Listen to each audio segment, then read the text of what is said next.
नमस्कार, जय हिंद सभी साथियों को। सभी का चैनल पे एक बार पुनः स्वागत है। प्यारे साथियों, आज के इस सेशन में बहुत ही इंपॉर्टेंट टॉपिक पर अपने बात करने वाले हैं। आज के इस सेशन को आप डॉक्यूमेंट वेरिफिकेशन रिलेटेड टॉपिक भी मान सकते हैं।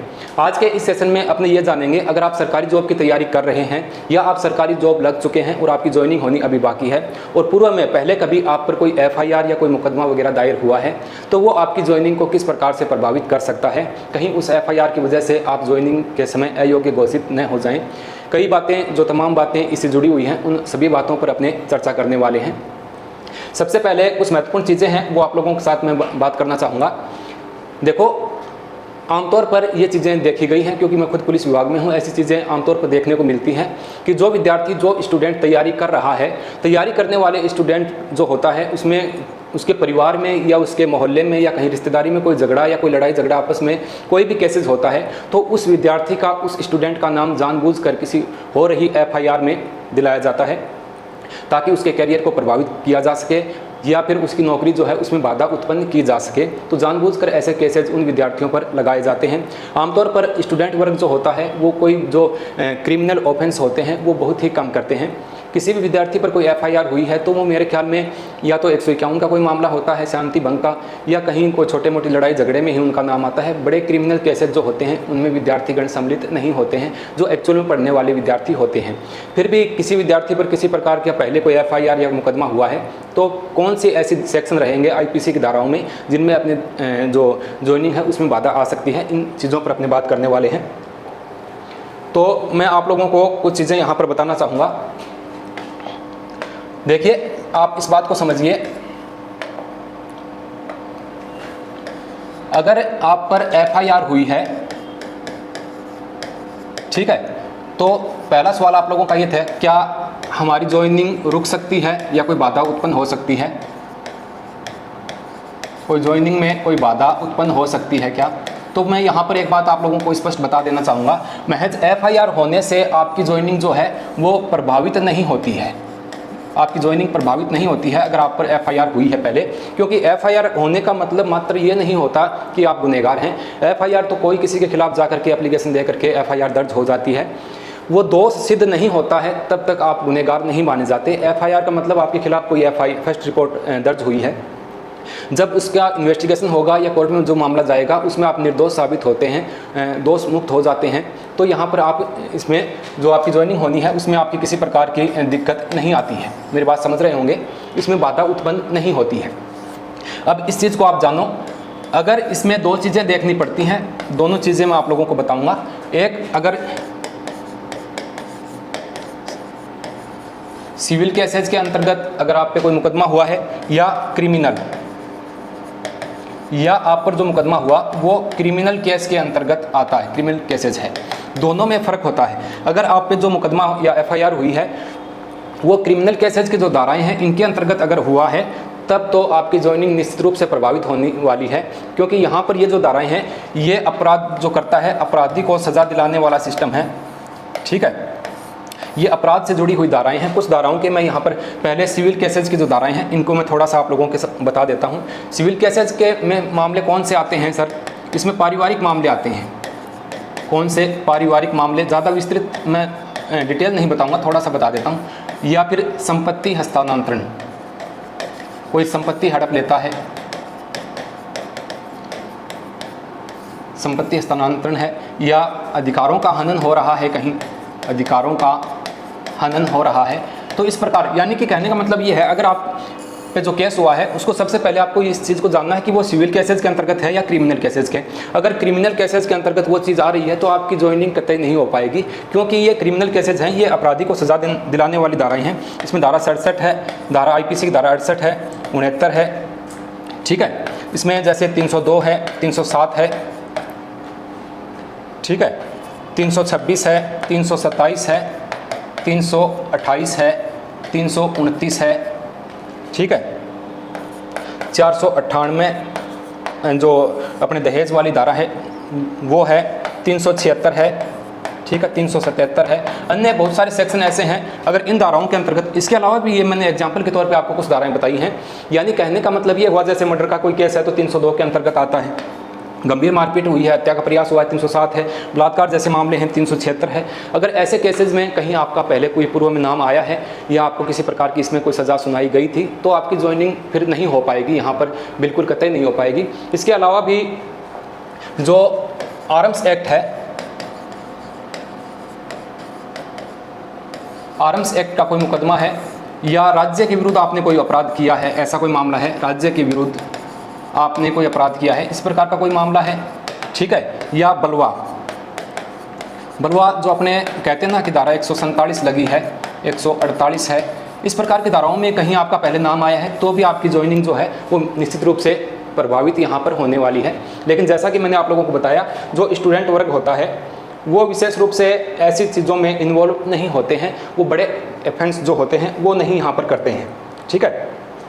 हाँ, आगे मैं आप लोगों को बताना चाहूँगा, आपके समझ में आ गया होगा कि अगर आप पे कोई एफआईआर हुई है, सबसे पहले आपको ये देखना है कि वो अगर सिविल केसेस के अंतर्गत वो कोई मुकदमा हुआ है तो आपकी ज्वाइनिंग प्रभावित नहीं होगी। हाँ, जो अपने डिफेंस की जो नौकरी है, जैसे पुलिस विभाग है, पुलिस है, आर्मी है, सीआरपीएफ है, बीएसएफ, जो डिफेंस की जो नौकरी होती है उसमें आपकी दिक्कत आ सकती है, क्योंकि वो अपने स्तर पर वेरिफिकेशन करते हैं। जैसे अन्य नौकरी हैं, जैसे टीचर की है, वीडियो की है, पटवारी की है, एलडीसी की है, ऐसे कोई नौकरी में आप जा रहे हैं और आप पे कोई सिविल केसेस में से कोई धारा में मुकदमा हुआ है तो आपके किसी प्रकार की परेशानी नहीं आने वाली है।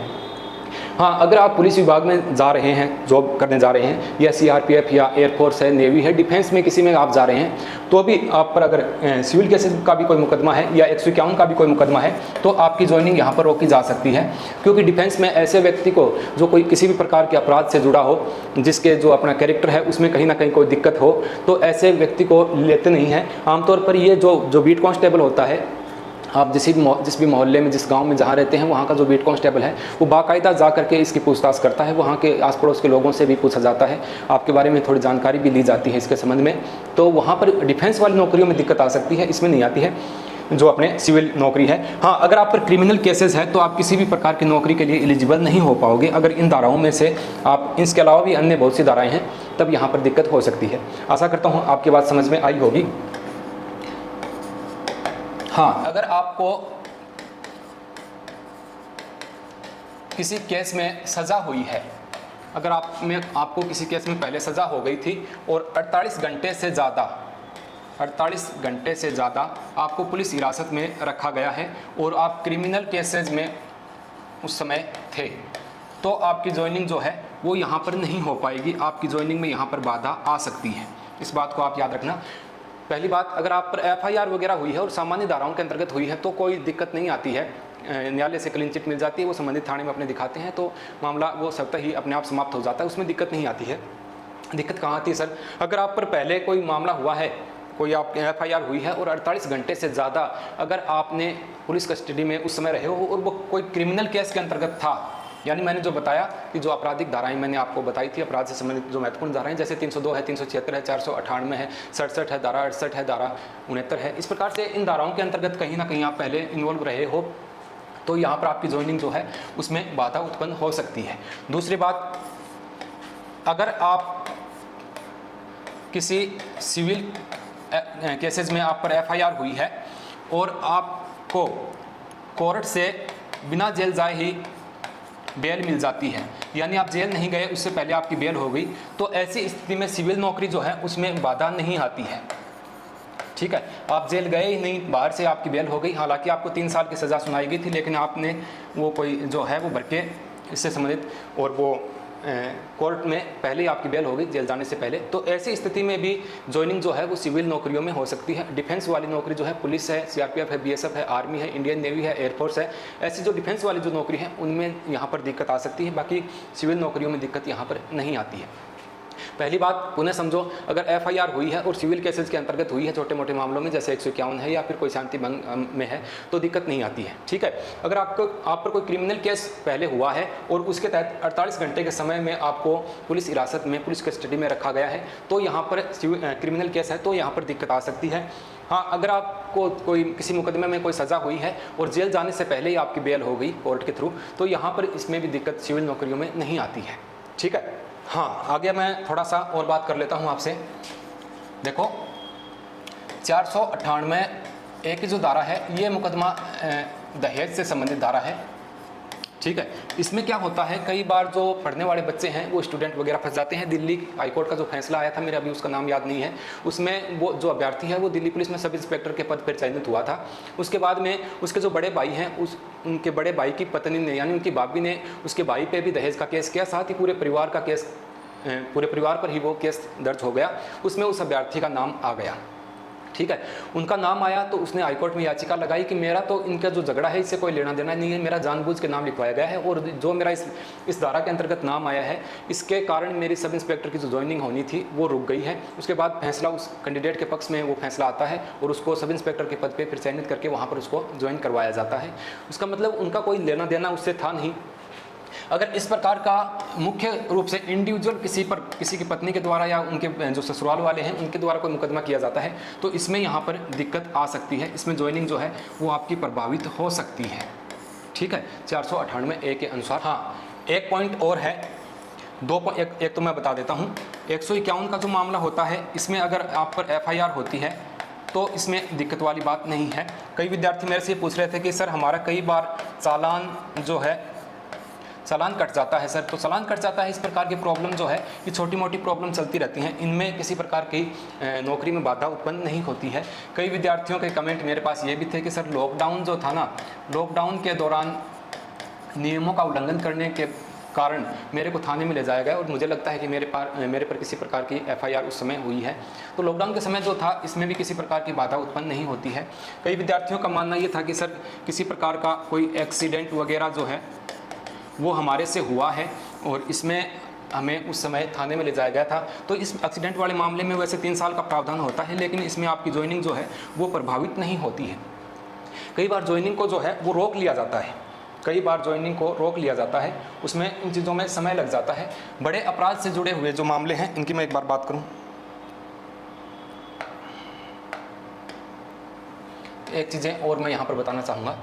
देखो, कई बार जैसे आप जॉब लगे 2021 में और आप पर कोई कोर्ट में कोई लंबित मामला है तो कई बार तो कोर्ट का निस्तारण नहीं आता, उससे पहले ज्वाइनिंग सिविल के नौकरी जो है उनमें दे दी जाती हैं।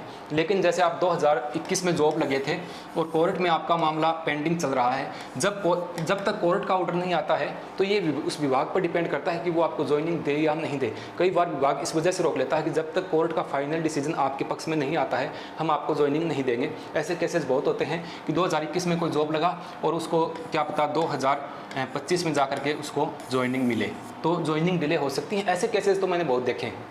हमारे साथ भी कई ऐसे अभ्यर्थी थे जो उस समय मतलब कोई कोर्ट केस वगैरह या कोई मुकदमा होने की वजह से उनकी ज्वाइनिंग को रोका गया और उनकी ज्वाइनिंग फिर 2-3 साल बाद में जब कोर्ट का कोई आदेश आया, जब उन्होंने वकील वगैरह करके आदेश निकलवाए, उसके बाद में उनको ज्वाइनिंग दे दी गई थी। दिल्ली पुलिस में भी ऐसे मामले मैंने काफ़ी देखे हैं।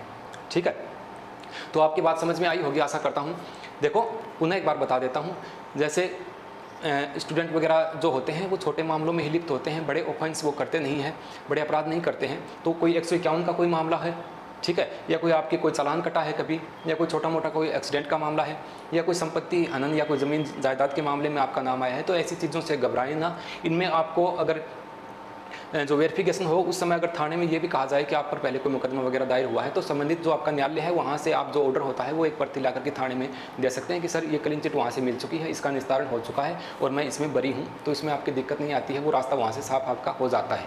ठीक है, हाँ, क्रिमिनल केसेज में आप कहीं फंसे हो, धारा 302 है, 376 है, धारा 67 है, धारा 68 है, 498A है, यानी जो गंभीर अपराध हैं उनमें आप पर कोई मुकदमा वगैरह दायर हुआ है तो इसका कोई समाधान नहीं है, इसमें आपकी ज्वाइनिंग कतई नहीं हो पाएगी।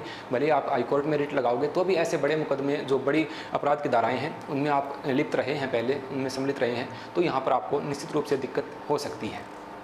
ठीक है, किसी नेक्स्ट सेशन में मैं एक और टॉपिक पर आप लोगों को लेकर के उपस्थित होऊंगा और मैं आप लोग जो युवा पीढ़ी है उसको ये कहना चाहूँगा कि अपराध की दुनिया से बचें। अपराध की दुनिया जो रियल लाइफ दिखाई जाती है, जो अपने इंस्टाग्राम वगैरह पर देखते हैं कि दुनिया जो गुंडागर्दी की दुनिया वो तो बहुत ही हसीन है, बहुत ही लाजवाब है, ऐसा नहीं है, वो सिर्फ रील में दिखता है। रियल लाइफ में अपने इस चीज़ को देखते हैं तो इसमें पूरी लाइफ तबाह हो जाती है। खुद उस कैंडिडेट की जो अपराध से जुड़ा है, उनके परिवार की, उनके अगर कोई शादीशुदा है तो उनकी बीवी बच्चों सबकी ज़िंदगी जो है वो बर्बाद हो जाती है। बहुत सारा आर्थिक संकट भी उस पर आता है, शारीरिक संकट भी आता है, आर्थिक रूप से व्यक्ति टूट जाता है, थानों में चक्कर काटता है, कोर्ट कचहरियों में चक्कर काटता है, फिर जेल के चक्कर काटते हैं। ये कहने मात्र की बातें हैं कि अपराध की दुनिया में बहुत नाम मिलता है, कोई नाम नहीं है। नाम के साथ देखें तो बदनामी इतनी ज़्यादा है कि वो नाम कहीं ना कहीं छुप से जाते हैं। मिलते हैं किसी नेक्स्ट सेशन में नई जानकारी के साथ, तब तक के लिए नमस्कार।